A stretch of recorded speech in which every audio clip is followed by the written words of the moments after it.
Hi everyone. In this recorded video I'm going to talk about forces in cables, which is basically the last section of chapter 7. Cables are used in a lot of different places, including in suspension bridges, transmission lines, guy wires to support high towers. So it's pretty important to discuss them and be able to find the shape of the cable and internal forces of the cable. So I'll begin with discussing cables that have concentrated loads, like the aerial tramways you see, for example, Big Bear or Mammoth Mountain. Okay, so imagine we have a cable like this that has been fixed at 2 points A and B, and there are 3 forces at 3 different locations, C1, C2, and C3. We know the distances x1, x2, and x3, but we do not know the vertical distances of these points from the horizon, from that dashed line you see here. We also know the vertical distance from A to B and the horizontal distance from A to B. Some of the assumptions that you make are these concentrated loads are vertical, they're in the y direction.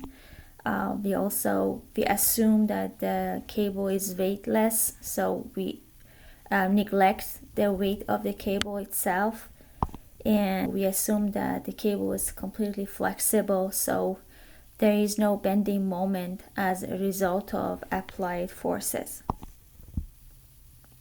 We could also assume that at every section of the cable between these 2 forces is like a straight 2-force member. So what we want to do here is we want to determine the shape of the cable.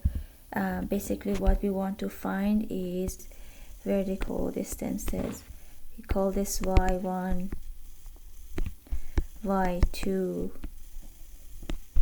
y3. The first thing we need to do, we draw the free body diagram of the entire cable, and we try to find those reaction forces at points A and B. And so we'll have 2 components, A sub x, A sub y, B sub x, and B sub y. We'll have 4 unknowns and 3 equations.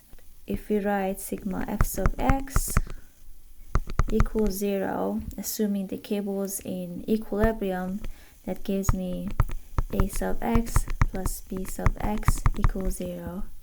Sigma f sub y equals 0.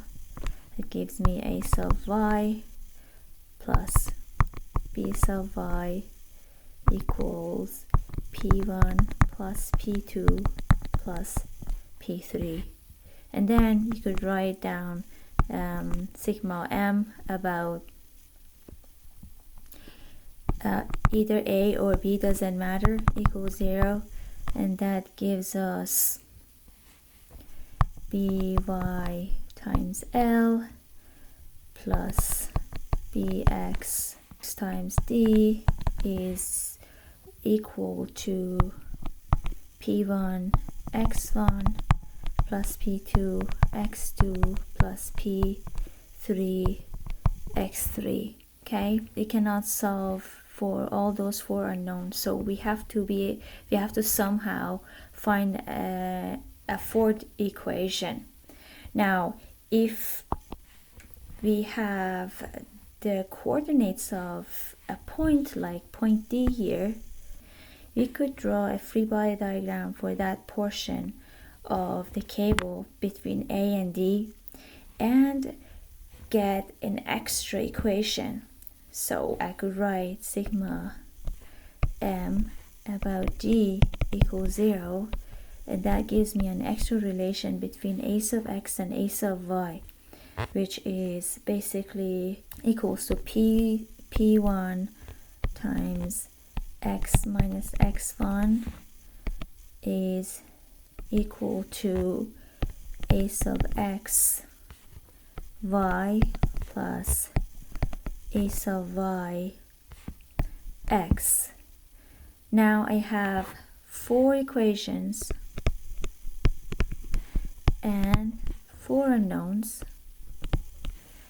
Then I can find a sub x, a sub y, b sub x, and b sub y.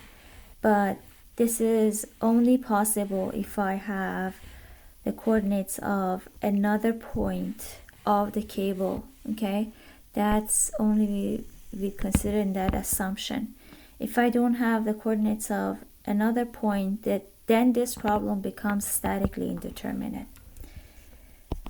Now imagine we were able to find the reactions at both A and B. So our mission was to find the shape of the cable, y values at any point. All we do is that we draw that section of the free body diagram. So now I have free body diagram between A and C2.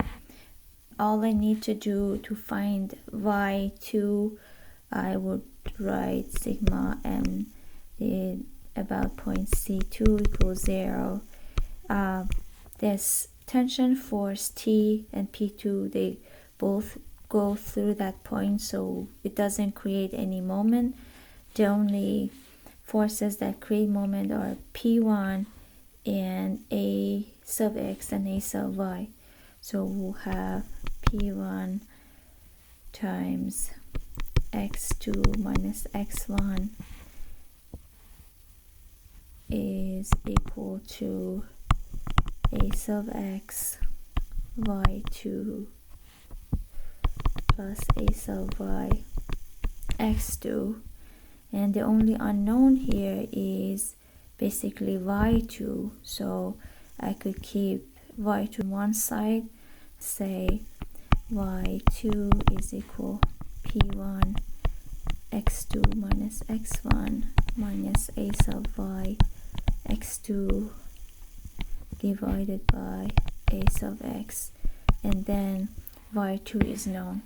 And also to find the components of this tension force T that's not known, you could just write down sigma f sub x equals 0. That gives us T cosine theta plus A sub x equals 0. So T cosine theta is equal minus A sub x, and sigma f sub y equals 0. That gives us T sine theta minus T sine theta minus P2 minus P1 plus A sub y equals 0. That basically gives T sine theta equals A sub y minus P2 minus P1 over 1. That gives us tangent theta equals A sub y minus P2 minus P1 divided by minus A sub x, and then T would be equal, so that gives us theta, then T would be A sub y minus P2 minus P1 divided by sine theta. Okay, now I was able to find the location of y2. I was able to find magnitude of this tension force and its direction as well.